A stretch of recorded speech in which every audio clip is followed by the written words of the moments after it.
반갑습니다.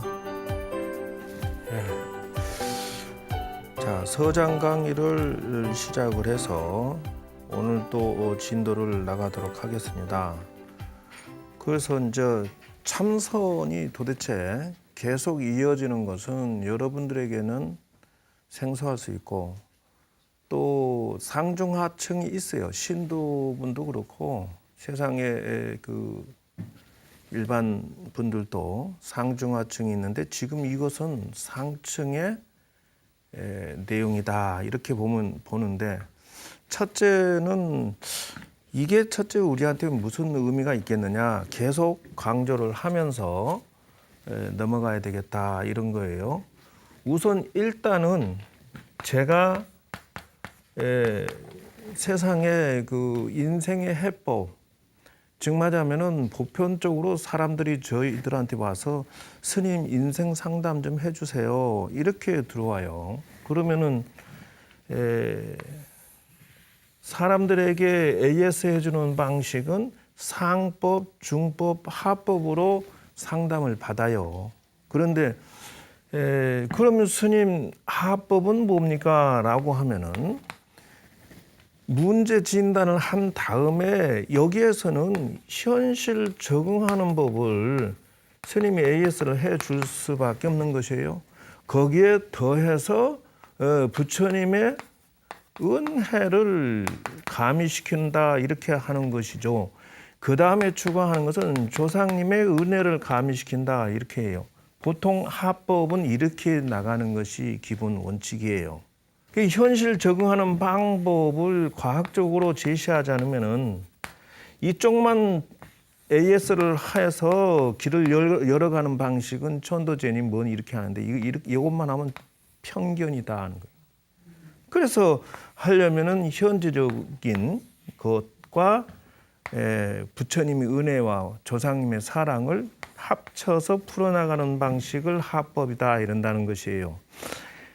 이제 또 하법의 문제점은 이런 것들을 AS를 한 다음에 그 인생의 상향법을 제시해 줘야 돼요. 즉 다시 말하자면 당신이 사고방식이 삼학도 중심의 사고방식을 가지고 있는지 진단을 해야 된다는 거죠. 그래서 이제 이게 지옥의 인생이라고 하는 사람들은 보편적으로 보면 도덕심 개념이 옳고 그름 개념이 희박해요. 그러니까 범죄를 저질러도 죄의식이 별로 없어요. 그렇기 때문에 이런 사람들이 기도를 10만 배 하든 능엄신주를 10만 번 하든 소용없다는 거예요. 자, 또 이 사람은 밥 먹고 사는 게 집안이 정말 가난하고 힘들어 죽겠어요. 얽히고 설켜서. 이게 악의의 인생이라는 거예요. 그러니까 이 박복한 거죠. 그러니까 박복한 자기 현실에 대해서 눈을 떠야 된다는 것이죠. 또한 여기에서 또 문제점이 되는 것은 영적으로 그 장애가 생긴 분들이 요즘은 굉장히 또 많아요. 크레임이 걸려 있는 상태에서 조상들이 몸에 침범을 하거나 안 좋게 돌아가신 분들이 이 사람을 브레이크를 걸고 있어요. 그냥 되는 일이 없어요. 그런 분들은. 묘한 게 있더라고 어쨌든. 이래서 이런 분들은 이것을 AS 해야 된다는 것이에요. 그래서 자기 인생의 현 주소면 악의의 인생이다 그러면은 스스로 그거를 인정하고 여기서부터 위로 올라갈 생각을 가져야 된다는 거예요. 근데 하법이라고 하는 것은 이런 것들을 AS를 안 해줘요. 이것이 문제다. 그러면 중법은 뭐예요? 사람다운 인생으로 코치를 해주면서 이런 것들을 추가한다는 거예요. 그런데 그래서 이런 것들이 축생이라고 하는 것은 약육강식의 논리에 충실한 사람들이. 그래서 수단 방법이 없죠. 성공하기 위해선, 돈을 벌기 위해선, 정치하기 위해서는 이런 논리를 가지고 있는 사람들이 있다는 것이에요. 근데 이렇게 해서 인생을 풀어가면 기도를 아무리 많이 해도 잘못 소용없는 것이에요. 그래서 이것이 지금 현재 신도층이 상중하층으로 나누어서 상층부는 실질적으로 지금 선을 하고 있다. 지금 이번에 해제가 다 오지만은 뭐 여기도 2, 3천 명 정도 되시는 신도분들이 지금 실제 하고 있단 말이죠. 이분들의 인생이 당신 현재의 위치가 여기냐, 살아가는데 여기냐, 여기냐, 이러면서 여기만 붙잡고 있어도 이거는 바른 길을 가고 있는 게 아니다는 거예요. 왜냐하면 지지 기반이 무너져 있으니까 현 이것만 붙잡고 있으면 만사 형통이냐는 거예요. 그래서 이것을 충실히 하면서 이것을 해 나가야 된다. 자, 그래서 중생세간은 중심이 뭐냐면은 부귀영화가 인생의 중심이에요. 자, 부귀영화 싫은 사람 있으면 손 들어 보세요. 양심은 있어서 싫다는 것은 절대 아니란 뜻이죠. 그렇게 되려면은 여기에서도 전에 얘기 드렸지만은 스님이 말씀하신 불교는 선인선과 악인악가라고 했는데 왜 선한 사람은 가난합니까? 그래 안 그래요? 대답을 안 하는 것은 난 잘 몰라 이런 뜻 아니야? 예, 그러니까 여러분들은 절에 다니면서 주로 고양이 아니면 쥐야. 그게 무슨 말이냐면은 고양이는 생선 가게를 왔다 갔다 하면서 먹지 않고 구경만 한다. 여러분들이 그런 식이 될 수가 있어요. 왜냐면 절에를 왔다 갔다 하면서 불교에 기가 막히게 좋은 것을 내가 먹어야 되는데 아마추어로 구경만 하고 다녀. 왜 그렇게 이 불교가 좋은 장점이 있는데도 불구하고 무엇이 장점이지? 무엇이 좋지라고 하고 구경만 하고 다닌다는 거예요.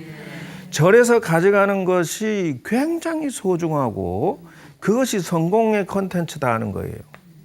그래서 여기에서 바라보면 착한 사람은 착한 가보를 받는다라고 하는 것이 맞는데 착한 사람이 스님 가난해요라고 하는 것은 그 사람은 잘못 해석해서 그렇다 하는 거예요.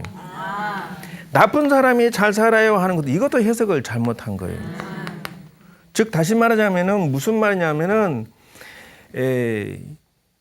잘 먹고 잘 사는 사람 중에서 착한 사람이 있을까 없을까? 있습니다. 나쁜 사람 중에서도 잘 먹고 잘 사는 사람도 있어요. 그럼 뭐가 공통점이죠? 뭐니 해도 뭐니를? 공통점은 뭐냐면은 돈을 버는 눈이 다르다. 그 점 그거예요, 바로. 그러니까 이 사람은 돈과를 한 것뿐이에요. 돈을 잘 뿌리고 잘 결실을 얻는데 재능이 있다 이런 거예요. 해석 이렇게 해야지. 착한 사람이 가난한 게 아니라 그건 착한 게 아니라 물러 터진 거예요. 그게. 그런 사위 며느리 붙잡지 말아요. 세상은 그것 아니에요. 그러면은 스님 인생에 잘 사는 방식은 이것이 기본적인 그 상담 AS 방식인데 예를 들어서 49제나 천도제나 제사를 지내는데 여기에서 방법론에 있어서 예를 들어서 영가에게 10가지 공덕을 주는 제사를 지내지 않으면 전부 다 이런 49제는 가정에서 하는 거나 대동소이하다. 별 차이 없다 이런 뜻이에요. 10가지 공덕을 주지 아니하고 지금 한국 불교에서는 하고 있다는 거예요. 이렇게 연구해서 과학적으로 보통 살아있는 분이나 돌아가신 분이나 여기에서 위로 올라가는 방법론을 제시해 주면서 그 길 안내를 해줘야 된다 하는 것이.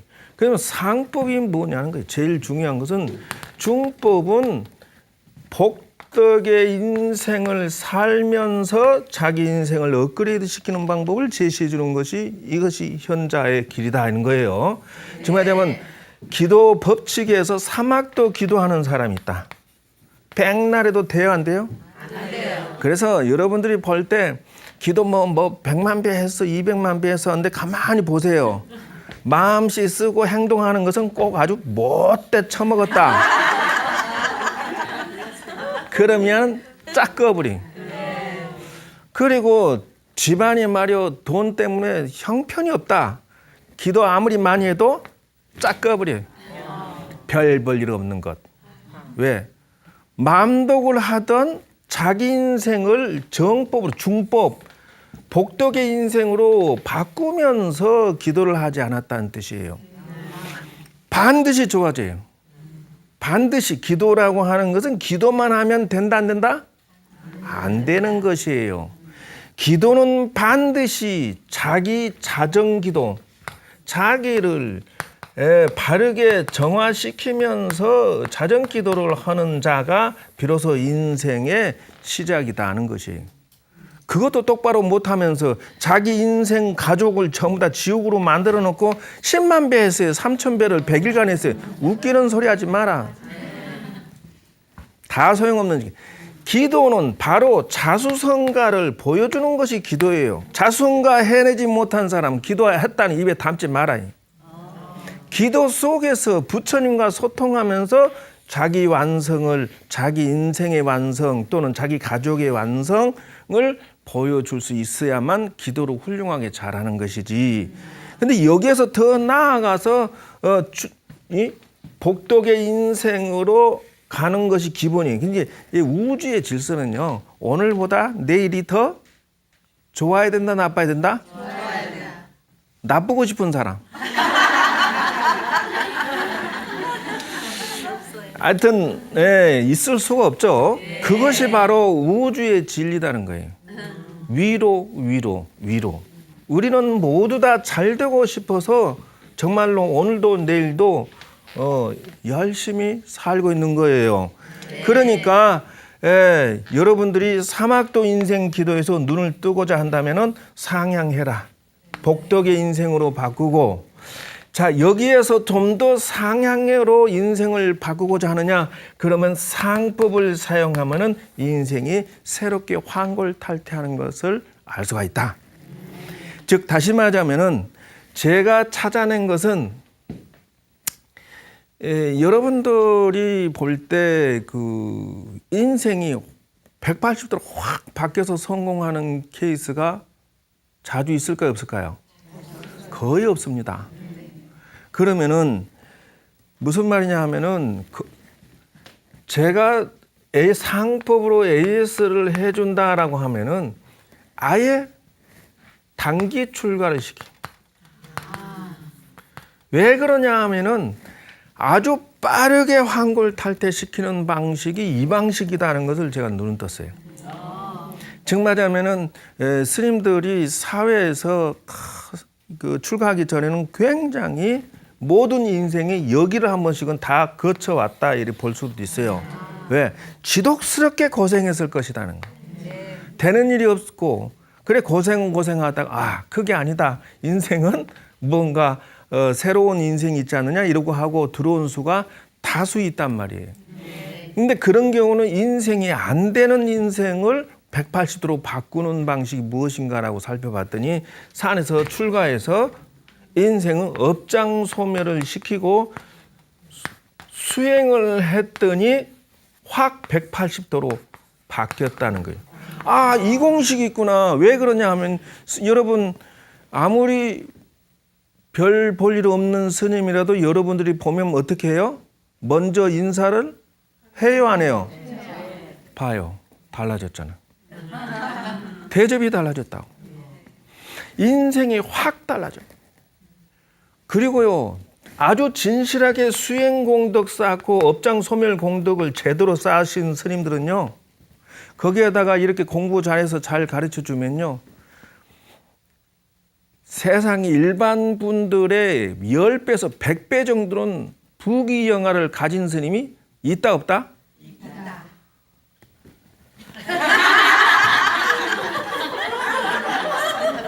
아니 정말로 보통 남자들의 10배, 100배의 부귀영화를 가진 스님들이 되게 많다니까.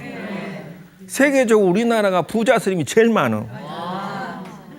그게 뭐냐? 그래 제가 알고 봤더니 그것은 수행 공덕이더라는 거예요.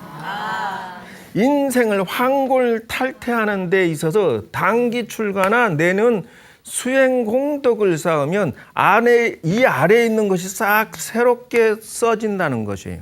제가 발견한 것은 이거예요. 그래서 선방에 있는 노부사님들이 수행만 잘하셔도 가족들이 승승장구할 수가 있어요. 운세를 상향시키는 방식이 이렇게 숨어 있는 공식들이 들어있더라는 거예요.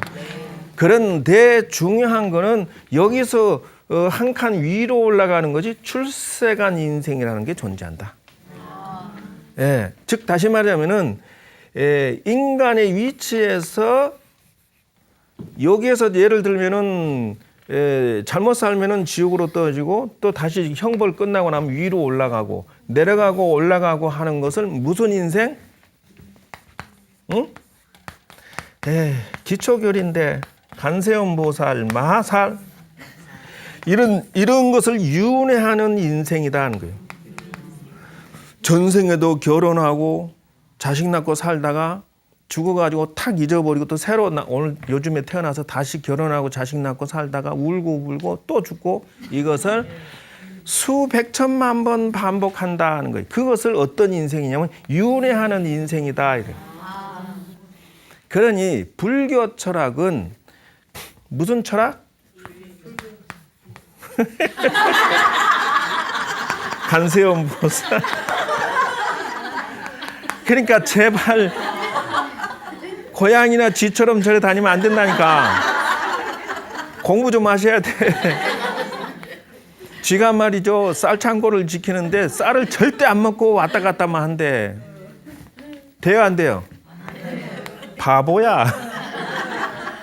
여러분 쥐가 되면 안 돼요. 세계의 모든 종교는 수행하지 말아야 해요. 왜 그러냐? 사람이 수행하고 도 닦으면 전지전능해지니까. 신의 노예가 되는 것을 원할 뿐이에요. 그냥 종이 되고. 근데 수행하는 방법이 들어있지가 않아. 어떤 경전이나 단 세계에서 유일무이하게 불교만 수행 종교가 들어있다는 거예요. 수행 방법만 떠들고 있어요. 그러니 이보다 더 좋은 선물이 어디 있어요? 이 만 가지를 다 가지고 있어도요. 여러분 옛날 이 얘기 들어봤을 거예요. 천석지기는 몇 가지 걱정이 있다고? 만석지기는? 똑똑해요.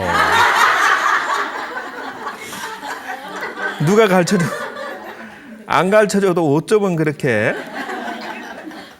그래서 불교 철학은 수행 철학이라는 거예요. 그리고 여기에서 끝나면 안 돼요. 즉 말하면은 평생 수행만 하다 말 거니? 그러면 세상에 난 의미가 없죠. 여기에 추가되는 것이 뭐냐면은 바로 자비 철학이 들어가야 돼. 이게 빠지면 안고 없는 찐빵이.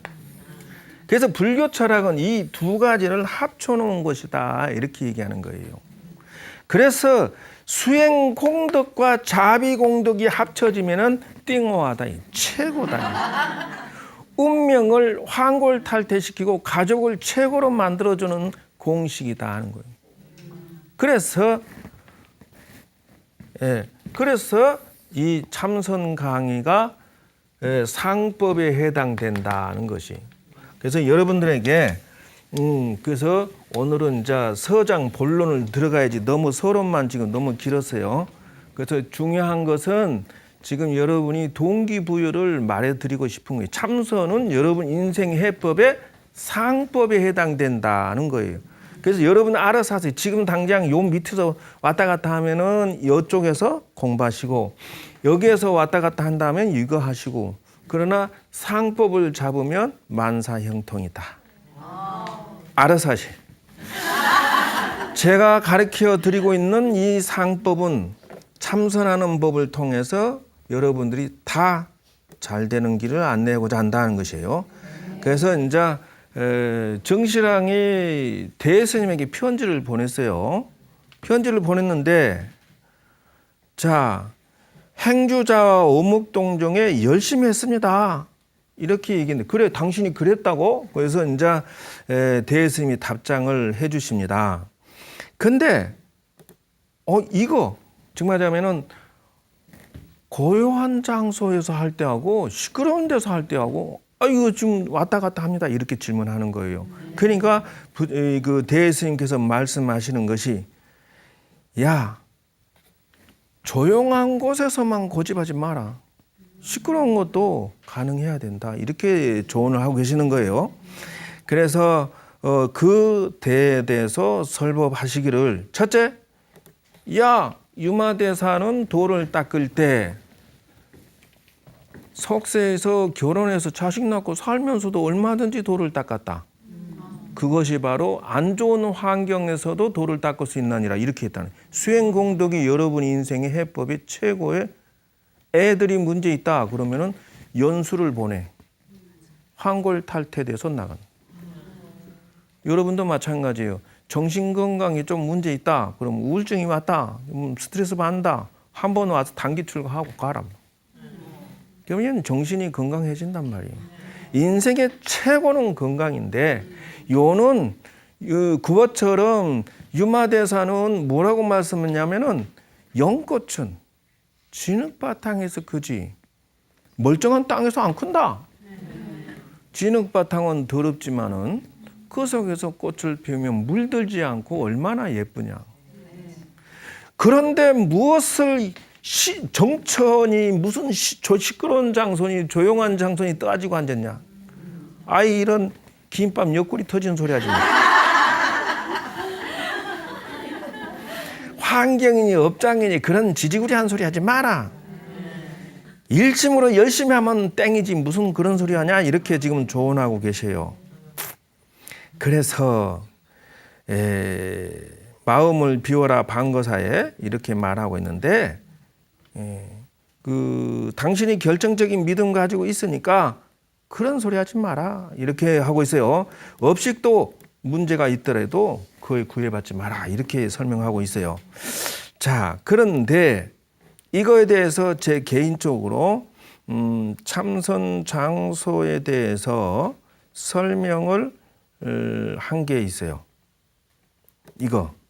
자, 그래서 저는 이제 그 영적 법력과 도력과 이 신통력을 약간 얻어서 다행스럽게 기도도 많이 하고 참선도 열심히 해서 다행스럽게 조금 얻어서 장소는 이제는 저는 웬만큼 볼 수 있는 힘이 생겼어요.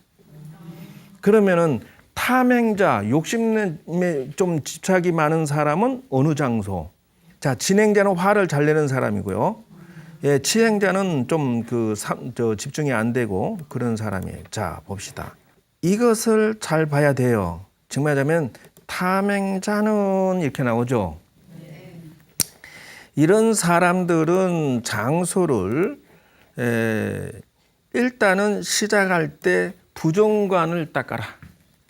왜냐하면 욕심을 부리기 때문에 욕심을 비우는 과정 속에서 부정관을 닦은 다음에 그 다음에 이런 사람들은 장소를 어디냐면 좀 동굴이나 안 좋은 장소에서 해라. 이렇게 역으로 치고 나가면서 돌을 닦으라고 그래요. 옛날에 저걸 알았으면 나한테 맞춤형으로 찾아갈 수 있었을 거 아니래요. 근데 이제 이거를 지도해주는 스님들은 현대적으로 안 한단 말이에요. 화를 잘 내는 사람은 어느 장소에서 하느냐 하면은 이런 사람들은 깨끗하고 쾌적한 장소니까 뭐예요? 이렇게 움막이라든지 이런 데가 안 맞아요. 화를 잘 내니까 어떻게 해요? 전망이 쫙 쾌적하고 터진 데가 좋답니다. 이런 장소에서 해라. 치행자라고 하는 것은 좀 이렇게 집중이 잘 안 되는 사람, 이런 사람도 역시나 먼저 할 때는 화를 잘 내는 사람은 빛을 관찰하는 수행부터 시작을 해요. 마음을 다스리지 않고 관화선 들어갔을 때에 화를 잘 내는 사람은 상기병 잘 걸릴 수가 있고요. 그 다음에는 욕심 잘 내는 사람은 이상하게 욕심낼 일이 생겨 공부를 중단해요. 마장에 빠진단 말이에요. 그래서 저 병폐를 극복해야 돼. 정이 많은 스님들이나 또 정이 많은 사람들이 참선하고 있으면요, 이상하게 남자 여자가 들러붙어서 꼭 방해를 당해요. 뭐 산 꼭대기 아니라 산 꼭대기 할아버지에 있는 장소에 있어도 귀신같이 여자들이 찾아와서 스님 좋아요 하니까 그 묘한 것이 있어요. 예, 그게 마장이 걸린단 말이에요. 신행자는 역시 여기는 조금 집중이 안 되는 사람은 수시간을 닦아야 되고, 신행자는 믿음이 있는 사람은 기도를 좀 하면서 수행으로 들어가고, 이런 식으로 한다는 것이에요. 그 다음에 각행자라고 하는 것은 나름대로 깨달음이 있는 사람, 이런 뜻이에요. 그래서 이런 사람들은 이 선정삼매를 좀 수행을 한 다음에 들어가고, 그 다음에 심행자, 상당히 신심이 깊고 잘 되는 사람은 따로 은폐된 곳에서 나름대로 도를 닦아라, 이렇게 나간다는 거예요. 그래서 참선 잘하려고 하면은 저런 장소를 잘 고를 줄 아는 것이 기술이다는 거예요. 저게 무슨 그래서 제가 이제 산을 이렇게 다녀보면요, 제가 만약에 설악산을 간다 그러면 이미 여기에서 설악산 산신이 와서 사인을 보내요. 계룡산 간다 그러면 계룡산 산신이 사인을 보내. 그래서 당신이 오는 것에 대해서 이미 알고 있어요. 서로 통해요. 그게 묘하더라고. 그래서 이게 터가 나오고 맞구나 안 맞구나 하는 것이 이미 연결이 돼요. 그래서 그 정도 능력이 없으면은 도를 닦을 수가 없어요. 그러니까 이것에 대해서 대안은 딱 한 가지가 있어요. 즉 말하자면은 도를 닦는 사람은 옛날에 부처님 당시에 어떤 사람이 있었느냐 하면은 위사카라는 장자가 있었는데, 이 양반이 도 닦는 마음을 일으켰어요. 그래서 재산이 너무 많은데 다 기부하고 산에 들어가서 도를 닦는데, 스승 밑에서 배우면서 5년을 닦고도 모자라서 신통력인 도승 밑에서 닦고, 그 다음엔 자기 혼자 터를 찾아서 가는데 너무 명당 자리가 있어서 거기서 도를 닦았어요. 근데 이제 4개월 하고 안거 마치고 가려고 하니까 막 우는 소리가 들리는 거예요. 이상해서 이거 뭐 어디서 나는 소리지? 그러니까 턱 나타나서 목신이 나타나서 스님 제발 가지 마세요. 왜 그러냐? 그랬더니 스님이 가시면 주변에 있는 신들끼리 싸우고 이 사람들이 중생들이 싸웁니다.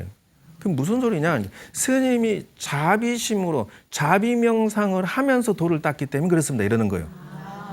그래서 세상의 모든 터들은 원만하고 융화되는 것은 그런 것들이 존재한다. 그래서 4개월 더 있다 가려고 하니까 또 울어. 결국은 그 터의 신들과 화합해서 그 중터에 있는 주변에 있는 모든 신도들과 합쳐서 도를 마쳤다, 이러는 거예요. 결론은 뭐예요? 자비관을 하면서 도를 닦아야만 된다라는 것을 말하고 있다. 그래서 대스님의 장소 바그르치는 방식은 열심히 해라. 정처가 요초가 어디 있느냐 이렇게 따지게 설명했다면 저 같으면은 이런 식으로 설명하겠다. 그리고 이왕이면은 선지식은 터를 가면 이미 알아요. 너하고 여기 맞아, 안 맞아. 이거를 알 수가 있어요. 부처님은 그렇게 지도를 하셨습니다. 그래서 영적인 힘도 가지고 있을 수밖에 없어요. 그리고 이 퇴마하는 능력도 법력도 지닐 수밖에 없는 것이고, 그런데 장애에 걸려서 도를 못 닦으면 불행한 거죠. 수행 공덕이 좋긴 하지만은 잡기에는 여러 가지 장애가 많습니다. 여러분, 성공하는 참선 서장 지도를 계속 이어서 앞으로 가겠습니다. 참고가 됐습니까? 네. 자, 계속 공부를 해가도록 하겠습니다.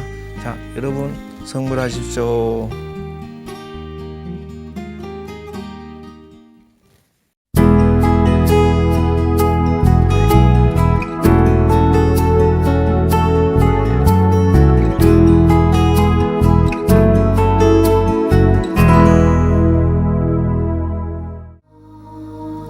지금부터 자비 명상을 하도록 하겠습니다.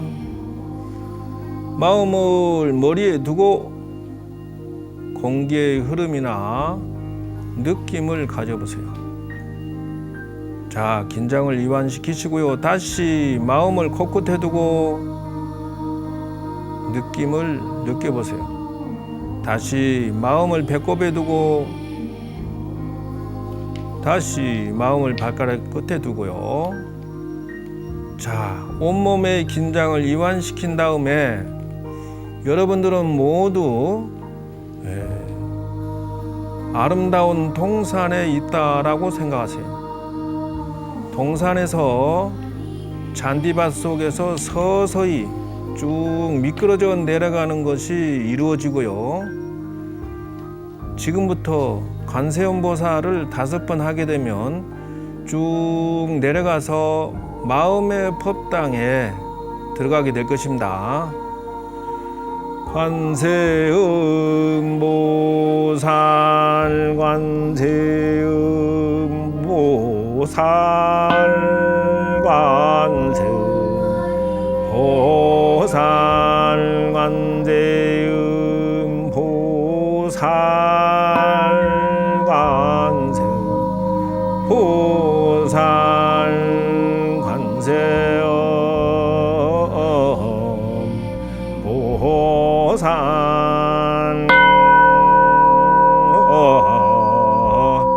자, 마음의 법당에 들어가서 촛불 켜시고요, 향불 켜시고요, 다갯물 따르고요,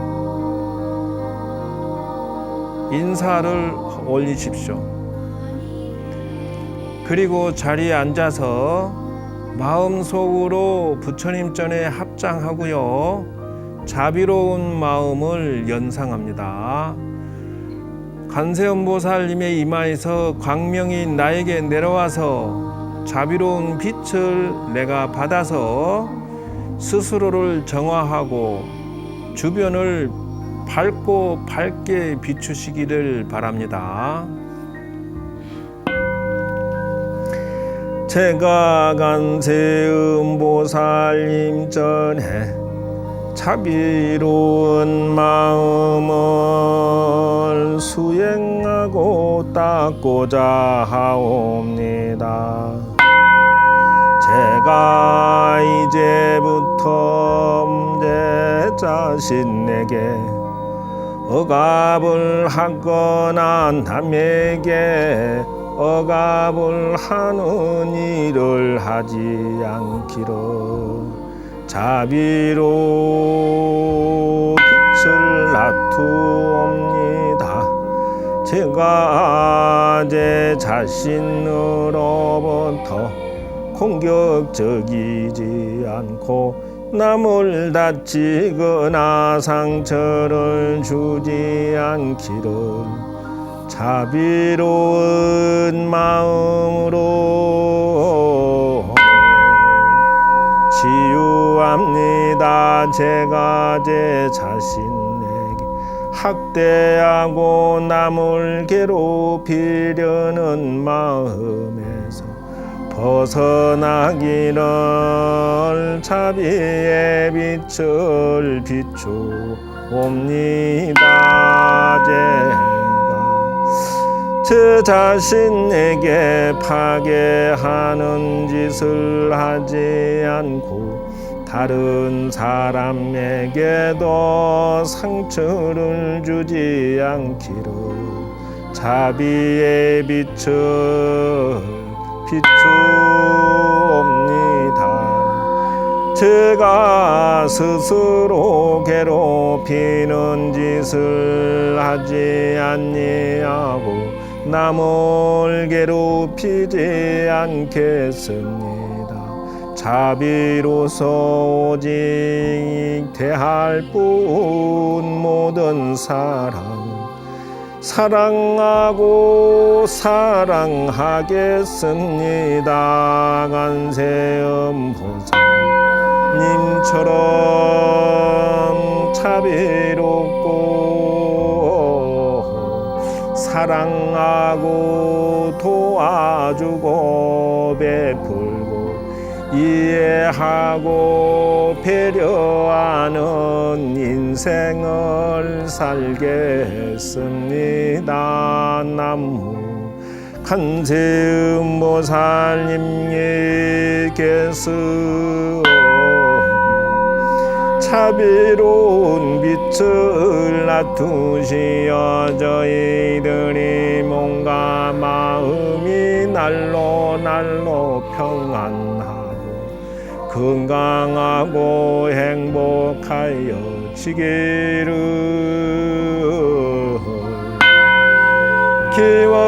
기원합니다. 저와 함께 저의 남편과 부인과 자녀들도 날로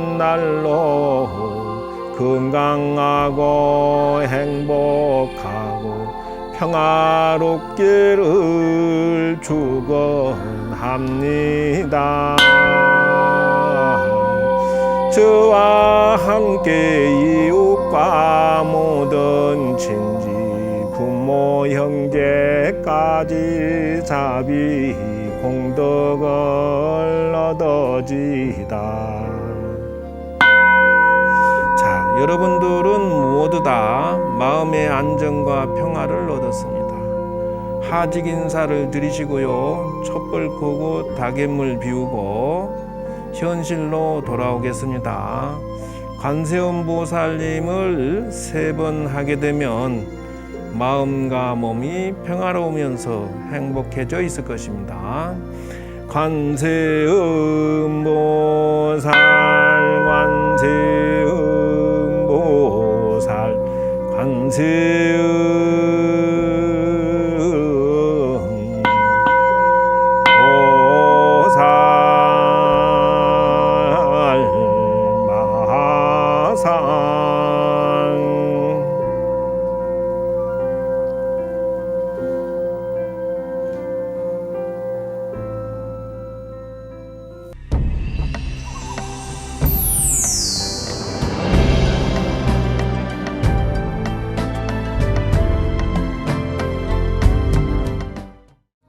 지금부터 기공체조인 그 8단금이라고 해서 8단금 기공체조를 하겠습니다.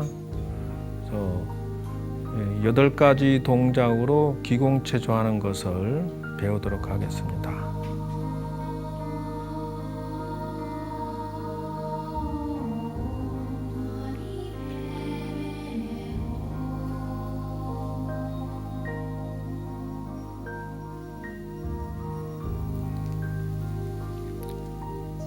우주의 기운을 땡겨서 쭉 아랫배 단에 놓고 땅으로 쑥 집어넣은 다음에 지기를 받아서 쭉 다시 집어넣고 하늘을 보면서 쭉 뱉어.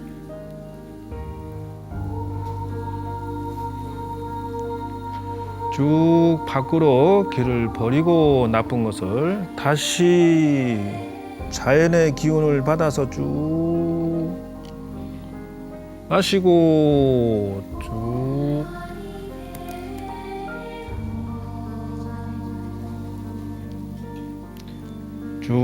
날려버리고 나쁜 것은 자연의 기운을 머금고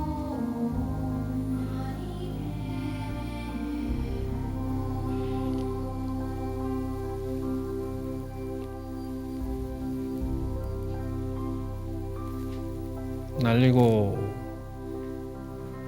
자연의 기운을 쭉 지기를 받아서 아랫배에 놓고 다시 하늘에 놓고 자연으로 날리고 다시 지기를 받아서 아랫배에 쭉 넣으세요.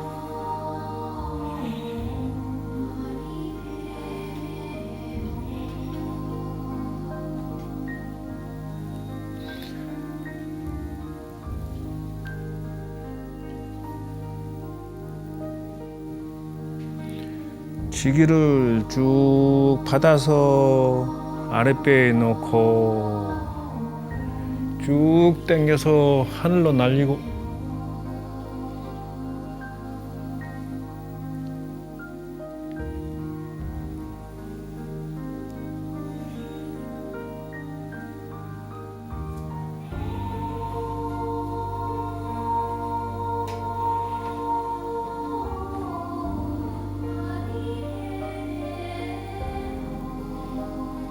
하늘의 기를 받아서 쭉 넣고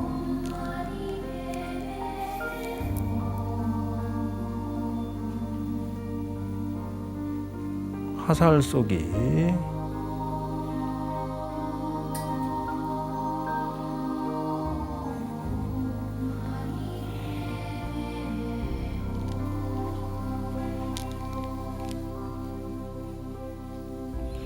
쭉 지기를 받아서 나쁜 기운을 화살로 쏴서 버립니다.